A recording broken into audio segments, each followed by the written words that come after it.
I am with Levi Torres, owner of High Five Plumbing. They went from $1 million in annual sales to $22 million. There's no ifs, ands, or buts about it anymore. If you're not in the technology world right now, and if you will get passed by your competitors. How many technicians do you guys have right now? We have up to 34. You have 2 managers managing 34. That's like 17 per manager. No, that's the whole reason why we signed up with Rilla. Man, if we want to do 20 million a year, the fact that we can be in every truck now all day was a no-brainer.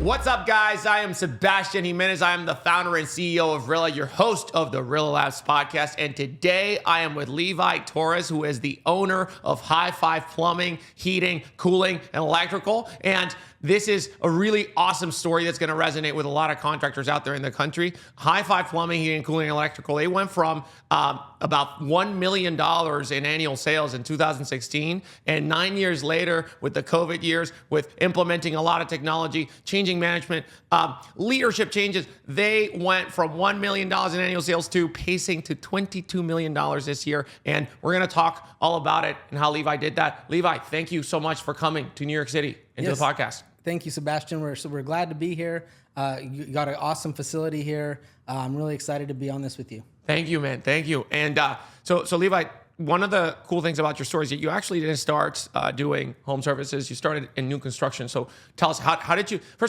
get into new construction? And then how did you make the transition into services? Yeah, so I've been plumbing my whole life, right? When my dad was a plumber, and we did mostly new construction, right? Mm-hmm. That's how I learned. And then when I moved to Denver in 2010, I got on with a really progressive plumbing company, right, that did service. And I was very successful there. One of their top producing technicians really started to get a taste of service and how good it could be, you know. And so in 2012, my wife and I, Cassie, decided to start High Five Plumbing. At the time, we were just offering plumbing. And I went back to what I was comfortable with, and that was new construction. So that's really why High Five started as new construction. So in 2012, we did new construction remodels, dealing with general contractors, you know, which is not a fun thing to do, right? Why is it not fun? Well, so ultimately, the reason why we made the switch was the end of 2015. We kind of wanted to throw a Christmas party for the end of the year, and we didn't have any money. But it wasn't because we didn't make money. It's because nobody had paid us. So we really spent the last 2 months of 2015, I felt like I was breaking thumbs out at the dock, right, trying to collect money, trying to get money for work we'd already done. And so I just was tired of that kind of hamster wheel of, they beat you up to win the job. They then beat you up to pay you. And so the beginning of 2016, we made the decision to switch completely to service-based, right? We fired all of our general contractors. We only kept 5 that What made you think us. that it was going to be better, or what made you see that? So I reached out to a coach at that point. Okay. Right? The beginning of 2016, I reached out to Kenny Chapman, who was owned a company at that point, training service companies. Okay. And kind of told him the problems I was having, and he said, hey, I think you'd be good to switch to service at this point in your career. And it just made sense, right? We dove full in at that point, right? We got rid of trucks. We started buying box trucks, right? We started doing marketing. We didn't even have a website at the time. The first event we went to was sales and marketing intensive, and they were talking about how to maximize your website, and we didn't have a website. So, and this was 2016. 2016. Very cool. And so, that's what's it's just very interesting to see this story, because you literally grew 20, like this year, if you do what you're gonna do this year, you're gonna be growing 22x over a period of 9 years. Yep. You're beating the stock market. You're beating like a lot of things. And you started out not knowing anything about sales and marketing, how to go direct to consumer, because all your life you had been dealing with, business to business. Exactly. So tell us about that. What did you start implementing in 2016? Because that doesn't happen by coincidence. It's like, right time, right place. Like, you have to be methodical about, 22x growth, right, over a decade. So what did you start doing in your business that started giving you those early gains? Because most contractors that start their business, typical story, technicians before they say, I'm going to do this myself, they get stuck at that sub $1 million range. You grew. So what was the first things that you guys started seeing to actually start getting on that hyper growth train? I think one of the first things that we did was, if you just look at our name, right, it's High Five, because I didn't want it to be tied to me, right? We always knew we wanted it to be bigger than just me. That's why I didn't call it Levi's Plumbing or Levi Torres Plumbing, because I wanted it to get big, right? So that was the first thing, was making sure we named it, right? Even when we were doing new construction, that's what we named it. But we right away started to lean into coaching. We went huge into coaching and we implemented, right? Every event we went to, I came back with notes and notes and notes. And within days, I started changing stuff, right? It caused us to lose some team members because a lot of people don't like that much change. But it caused us to also understand that this is what we needed to do, right? So we started to implement technology right away. So we had switched to Service Titan right away in 2016. Started using Service Titan because we saw what it could do for us in the future. And in 2016, even you were a $1 million shop. And you guys switched to Service Titan. That's atypical. Yeah, it was. They didn't recommend us do it at the time, right? Because of our size. But we kind of told them what we wanted to do, and we were able to convince them to let us go ahead and get it. So that was a big part of it. And so when you talk about the change, I imagine when you're implementing all these different things, implementing Service Titan, you lost some team members. That's one of the biggest, I would say, friction points for contractors out there is that they want to grow. Obviously, everybody wants to make money. Everybody wants to grow. Everyone wants to feed their families. But one thing, the only way to grow is just really implement these new things, because otherwise you just blend in with the environment, and the environment basically you go out of business in 3 years. And in order to kind of stand out and grow like you are, you have to implement new things. But it's really hard to do that because new things fail often. So can you tell us about some of those early kind of failures that you had in implementing new things, new technologies, new processes, new businesses? You were telling me about the price book changes that you guys did. Like, can you tell us a little bit about what it was like to, in those early days? You don't have a lot of money. It's like a $1 million shop. You're reinvesting. What are some of those early failures? Yeah, I mean, some of the biggest early failures we had was, switching. We were a time and material company, right? And so when we switched over to that, we had the natural fear of, if we switch to flat rate, we're going to lose all of our customers, and all of our people are not going to want to work for us. And so that was a massive thing. And because even when we did switch over to flat rate, we weren't charging near enough, right? And so it was making it hard those first couple of years to actually do anything because we were just making enough money to kind of get by, right? So that was a massive learning curve, was realizing that you got to charge what you're worth, right? And if you offer a great service like we did, then you can charge a lot more than you think you can. And people are willing to pay gladly. Once again, if you offer a great service. Yes. That's something Ellen Ward talks about, that she took over her husband's business. The first thing she did is raise prices, Tommy, from A1. Where did you pick that up from? So once again, coaching, right? Like we dove way into coaching, right? Like I kind of just, if I wanted to follow some people who'd done it, right? So we went and toured shops that were bigger than us, that had done what we wanted to get to. And if they recommended something, we kind of just said, well, let's give it a shot, right? We weren't scared to fail. Right? Not at all. Like we would try it, and if it didn't work, then we just believed that was like, I call it like we guess and checked. Right? You try stuff. If it works, you switch it up and try something. Failure is actually quite cheap. Exactly. Jeff Bezos says that if you're inventing anything new, you're going to have to fail, because if it works 100% of the time, you're not inventing anything. Invention requires some rate of failure. And when you fail, it's very cheap. And things actually get expensive when they work out, because then you have to throw money at and scaling the system. Right? But when you're like trying something, you're like, oh, didn't work. How many experiments of these sorts are you guys at this point trying out in a year, would you say? Oh, I mean, a lot. I mean, we try everything, especially with the new kind of AI type of, incoming into the industry. We'll try anything, essentially, right? If we see it as a benefit towards High Five and to help High Five continue to hit its goals, we'll give it a try, right? I believe you could throw 90 days at anything, but if you don't actually give it its all, right? People will try a new software, but they'll only use half of it.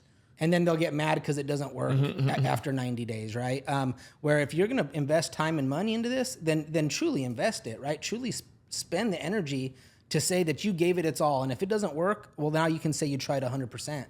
But most people don't, right? Like even people join a coaching group, but then they try to blend sales techniques from this coaching group and sales techniques from this coaching group. And then they get upset because they don't get the results they want, but they were never committed to any one process. So it's just like even if you're trying a lot of things, it's like going all in on that one thing that you're trying at a given time. And giving it your all, so that like if it fails, you know that it's not for lack of trying. Exactly. It just didn't work out. And is that how because you are also atypical in the sense that you have many different trades and you've been around for, like 9 years. How did you I imagine this must have been annoying just to be adding all these new trades year over year. Well, so honestly, we ran plumbing for the first 10 years. We didn't start HVAC and electrical until 2024. And it was because we had a very solid plumbing company, right? Yeah. We were running a $10 million a year plumbing company, very successful, not a problem recruiting. We had people coming through the door wanting to come to work for us, which is something that High Five's never struggled with, right? If you have a good culture, good brand, then it's pretty easy to find help. Yeah. And so it wasn't until 2024 when we said, hey, you know what? Like, I think now's a good time to start HVAC. So we started HVAC in April of 2024. And our HVAC started to do so well that we were keeping our third-party electricians so busy that we said, well, let's hire an electrician to do just our HVAC installs. Then before you know it, we started electrical as well too. So yeah, HVAC did just under $4 million last year. That's awesome. And in the first year? In the first year. Wow. And electrical did just under $1 million in like 6 months. So. That's awesome.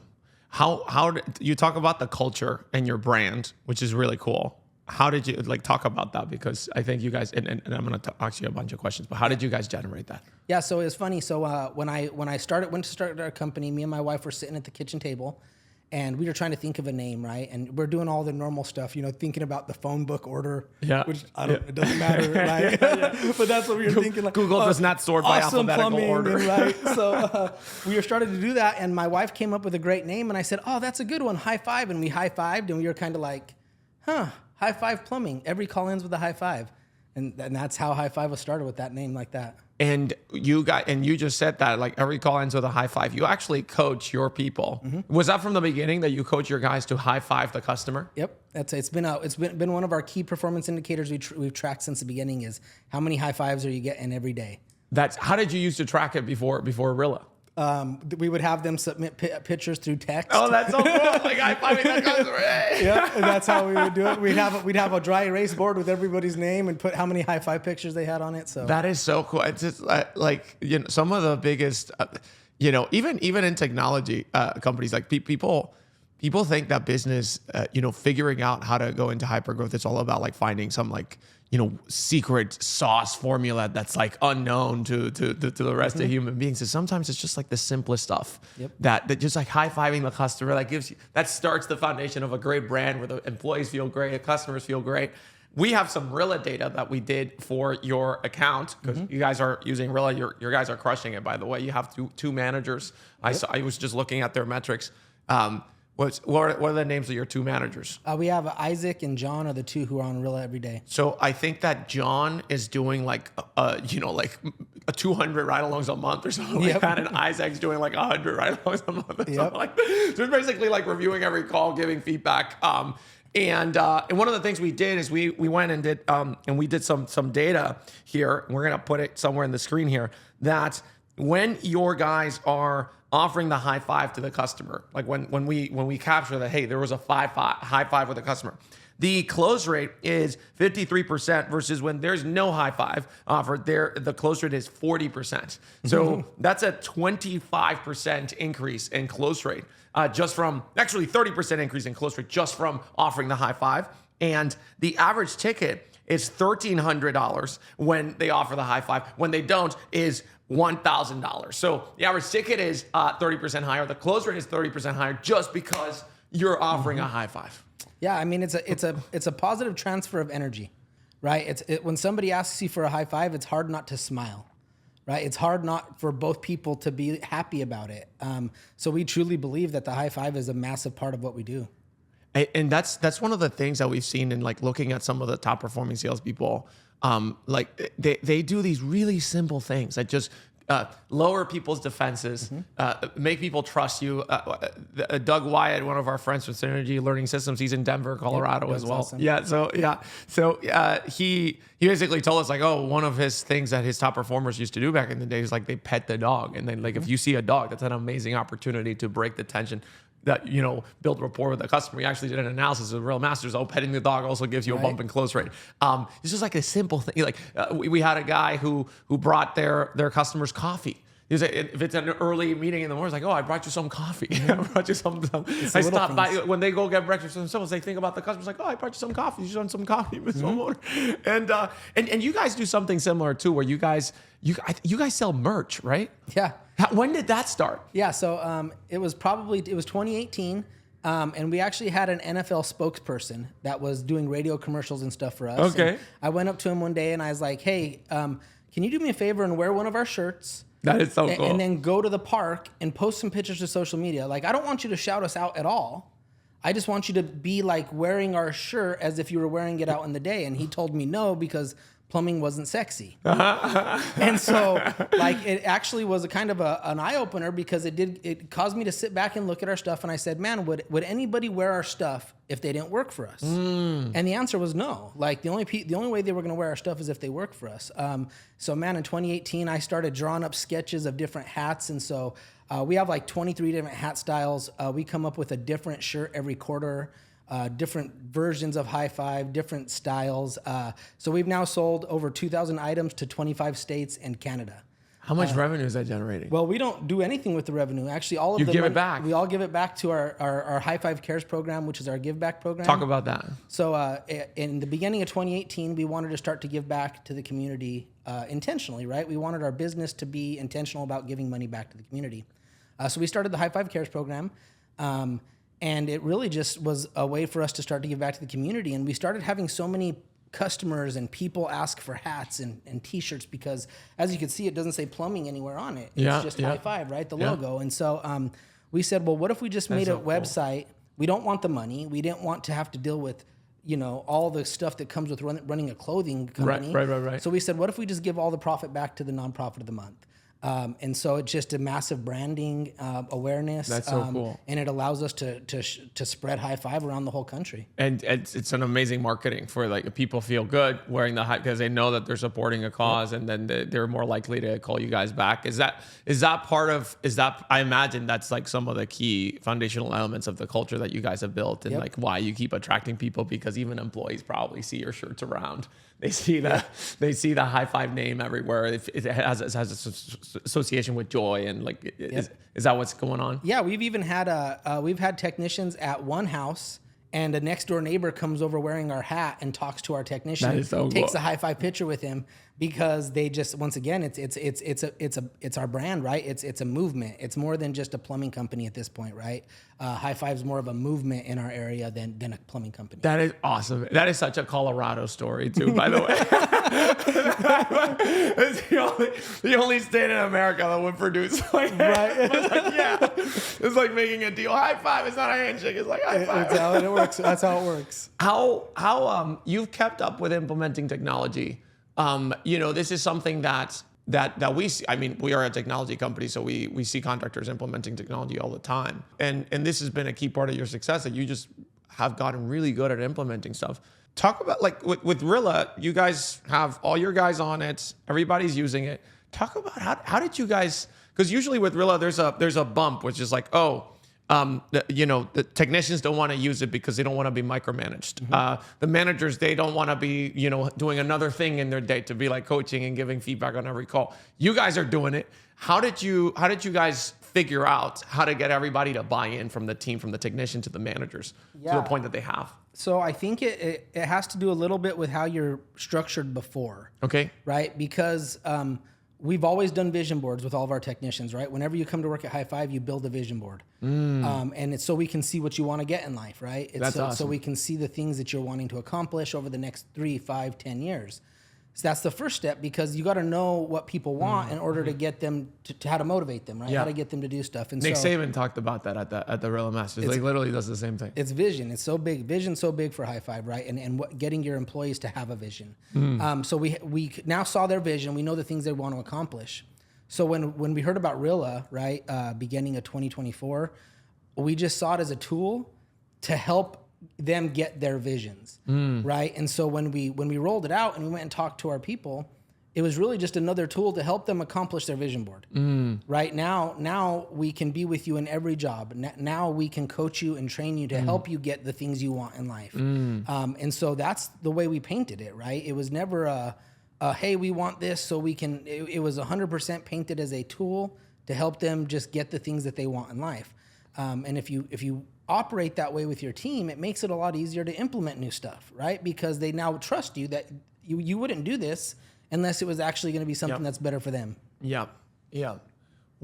How can you give us an example? Like, cause I remember talking to Nick Saban, and he talked about an example of one of his football players got in an altercation, and the guy, because he was disrespected, and then the guy was really mad. And Nick Saban basically sat him down and be like, "Yeah, I understand. It's totally unfair what happened to you, but I mean, you said you wanted to be a first draft pick in the NFL, right?" And he's like, "Yep, that's what you told me when you just started." You're like, "Yeah, well, if you get in altercations like this, you're not going to be the first draft pick, and that's going to cost you $20 million. Right. Now, I understand this is unfair, but does the unfairness cost you 20? Is it worth $20 million? And he was like, "Coach, you're never going to have a problem with me ever again." Right. And the trick is basically like, what Saban said to us is like, basically, you're not trying to force your vision on somebody else. Yep. You're using people's ego and their own ego interests, their own selfish desires that they have in life, which everybody has their own. Yep. Everybody has their own desires, and you're saying, "Hey, this is how your desires is tied to the common goal of the company," and you're letting them set that up. Can you give us an example of how you did that with one of your team members? Yeah. So I think the key with vision is it creates clarity, right? And so, for example, we had a technician that on his vision board he put that he wanted to be one of the top 3 technicians at High Five. And then on the other side of his vision board, he put that he wanted to do $500,000 a year. But when you sit down with these people now in their meetings, you can say, well, let's get some clarity here, because to be a top 3, you're going to have to do more than 500,000. Yeah. So which one is it? It's not saying one's right or wrong, but which one is it? Because which one do you want? I can help you be the top 3. Right. Or I can help you hit 500,000. Which one is it that you want? And so a lot of the times people don't have clarity in their vision. Right. They put some stuff down, they say what they want, right, but they really don't have the steps, right, on how to do that. And so that happens all the time, right? People put on their vision board that they want to own a Rolls Royce, but yet they don't want to, they call in sick every 5 days, right? Right. And it's like, I want to own a Rolls Royce and I want to work 2 hours a day. Exactly. Right. So it's creating that clarity. And so I believe that's what's key with vision boards is it know how to prioritize. How to prioritize. Here's the thing that I want the most. Here's the second thing. Here's the third thing. And this thing that I want the most is going to require, okay. And then you walk them through what do we need to do to get there? Exactly. And then you walk them through that step.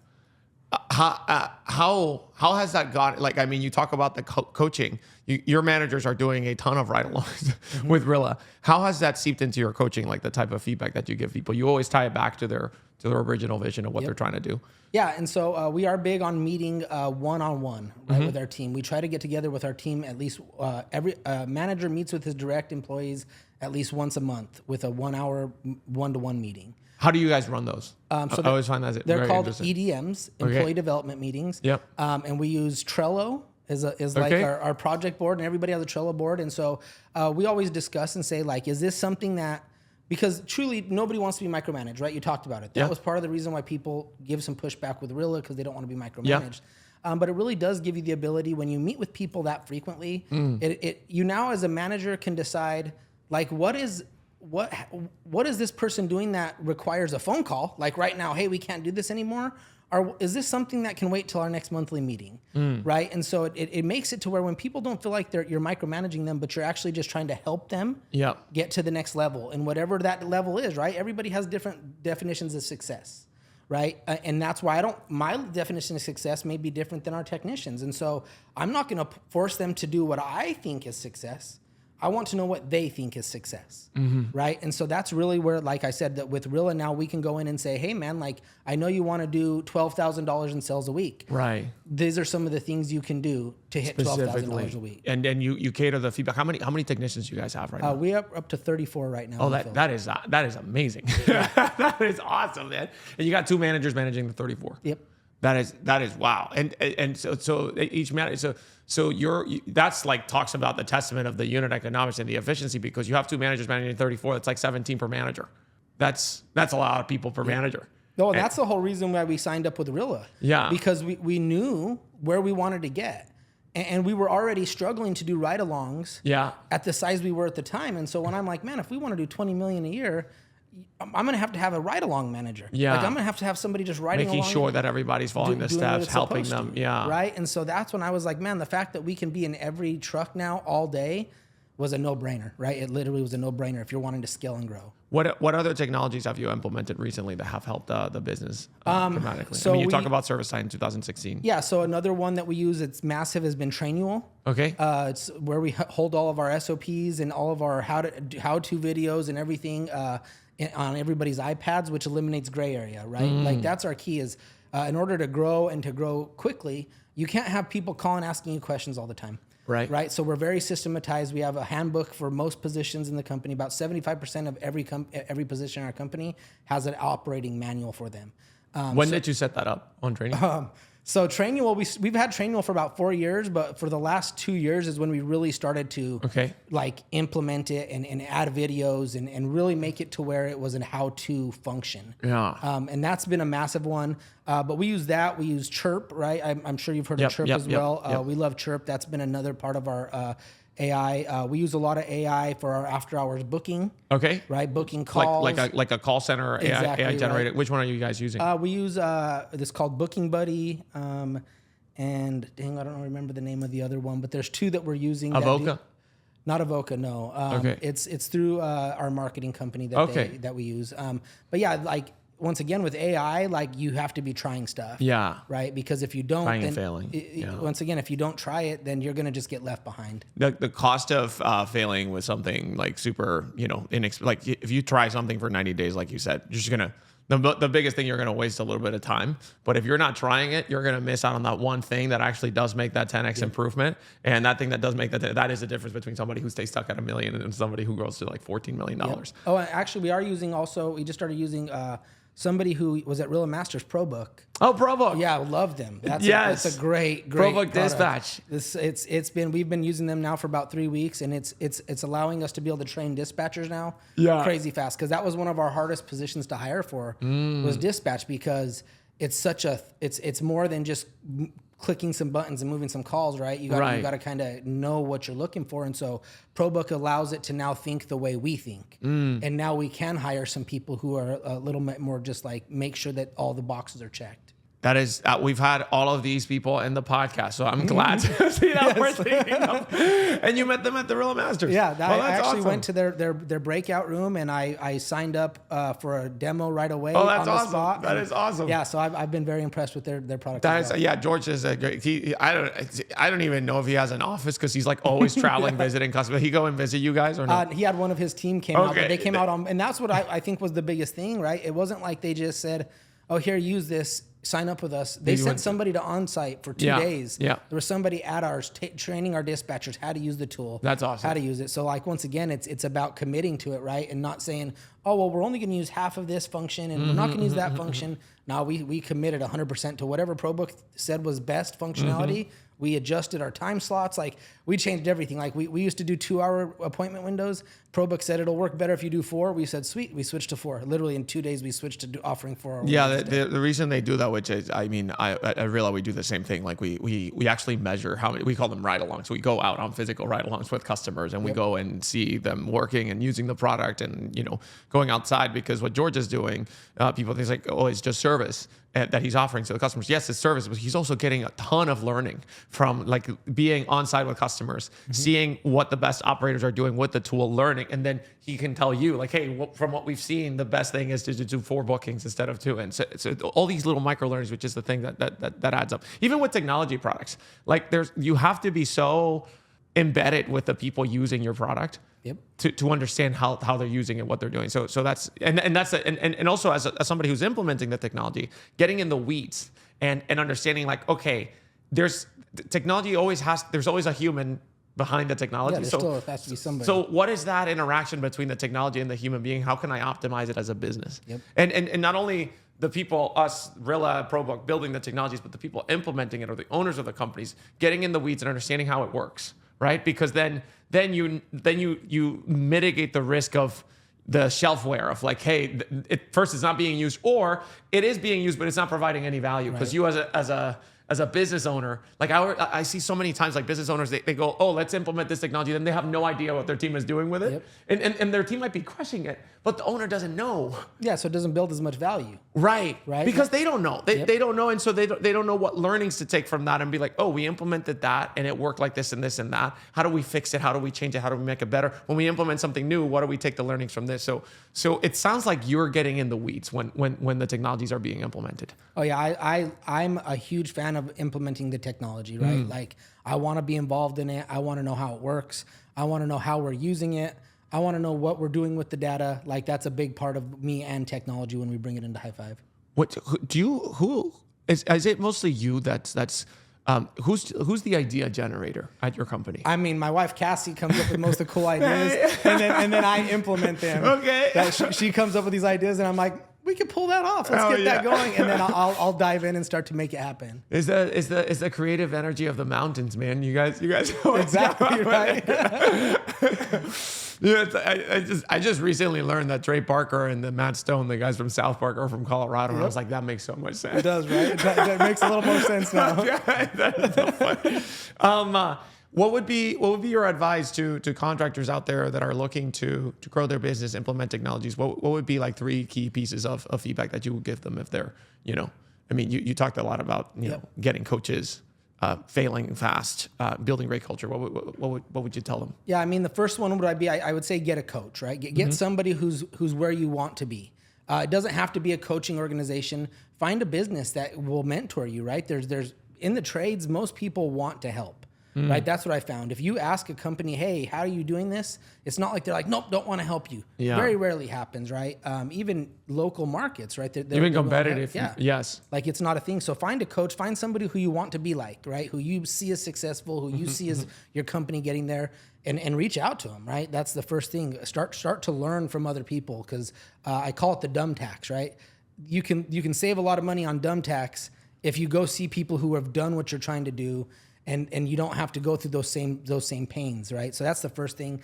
The second thing, there's a book called Dumb Tax that was written by one of our good friends, Dustin Rhodes. Yeah, cool. I'll have to check it out. Yeah. But yeah, like I just think that you can learn a lot from people who have gone through those things and had those hard times, and now they can kind of point you in a direction. It doesn't mean you're not going to go through the hard times, but it just can save you a lot of heartache if you listen to people who have done what you're trying to do. And even if you're trying to do something new, you can start from a higher baseline. Exactly. So you can try something new and not have to worry about all the things that have already been figured out. Yep. The second biggest thing is I say don't be scared of change. Like if something's worked, doesn't mean it's always going to work, right? You got to be willing to change. So much so that even at High Five, like we'll rearrange the call center like every 6 months just to change it, right? Yeah. Just to see like, okay, is it quieter if we move the desks against the wall, or is it quieter if we have dividers, or right? And once again, now people realize when people come in, they just know, man, my desk might be in a different spot next week. Yeah. It's not like they're not worried about that they're losing their job or that the company is going under. They just know change happens, right? And I think that's the biggest thing is a lot of companies, they do one thing that works and then they ride it out for 10 years, not understanding that you got to change. Like, that is completely different than the whole, like, if it ain't broken, don't fix it mentality. It's like, hey, let's just keep breaking things actually. Exactly. Let's keep to see if we can actually get an even better marginal improvement. Right.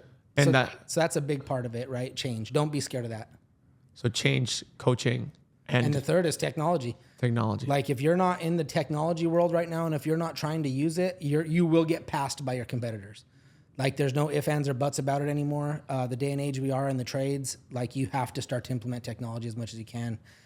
Use it in all aspects, as many aspects as you can, because that's something I preach to all my managers at High Five is, guys, like use ChatGPT, right? Use the stuff. Yeah. Use anything you can to help you because other people are going to. And it's going to only put us further behind if we're not comfortable with this new technology that's coming out. That's super important because, I mean, especially after COVID and the big huge growth spurt that the industry has had, what it's done. I mean, you saw it at the Masters, which is like there's so many new technology companies that are specifically building for the trades. You talk about ProBook, there's Conduit Tech, there's Evoke, there's so many new startups that are coming after this industry. Boris from Lace, like there's and so many, like Boris used to be he's the founder and CEO of Lace AI. He used to head like one of the biggest natural language processing programs at Meta, and he was like one of the like top engineers at Meta, and now he's building for contractors. You have people coming out of MBA school like Harvard. I saw on Twitter a meme. It's like, bro, are you depressed? Don't worry, go get an MBA and roll up an HVAC company. Yeah, right. It's the best way to do it. That's what MBA bros said. He was like, yeah, dude, let's make some money. And so you have basically the smartest people in the country are now looking at this industry because there's so much growth and so much opportunity, so much money in it.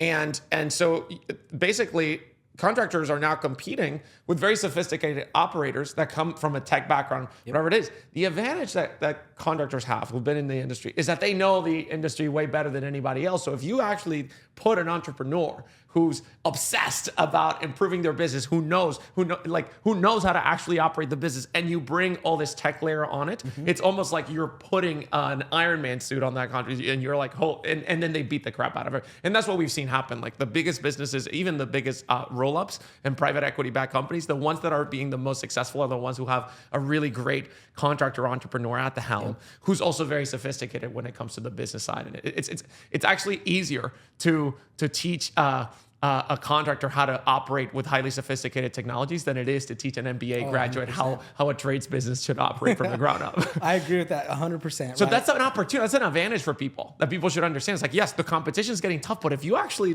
devote the energy and time to learn all these new things, you're gonna beat the crap out of everybody. Yep. And so, and you're an example of that. Thank you. Yes. I mean, like the way you talk about like implementing new technology, like you sound like you're giving an MBA class. You know what I mean? Yeah, I actually joke around and say, I used to be a plumber, but I'm actually probably more in technology now. Like if I had to go find a different job, I might go towards the technology side of things. Yeah. So listen, man, this has been great. What message do you want to get the people out there to wrap up? And how can people learn more about you? And Yeah, definitely. So we're an open book, right? I always tell people if you're scared to share your ideas, you're not coming up with enough good ideas. So yeah, reach out to us, social medias, Facebook, Instagram, TikTok. We're heavy on all of them. You guys can shoot us a message. The message will usually get to me through my team. But yeah, reach out. Like if you guys are interested in what we've done or things we've done to grow. And what's the website? So our website is high5homefix.com. Or you can find us at High Five Home Fix on Instagram or High Five Plumbing, Heating, Cooling, Electric on Facebook. And yeah, we'll definitely respond. And we do tours. We gave 90 tours last year. We had 90 different 90 companies come in to tour us. So yeah, like I said, man, we're an open book. We want people to have success, and we want to help people get there. That's awesome. Levi, thank you so much for coming to the Rilla Labs, man. Got a high five. Awesome.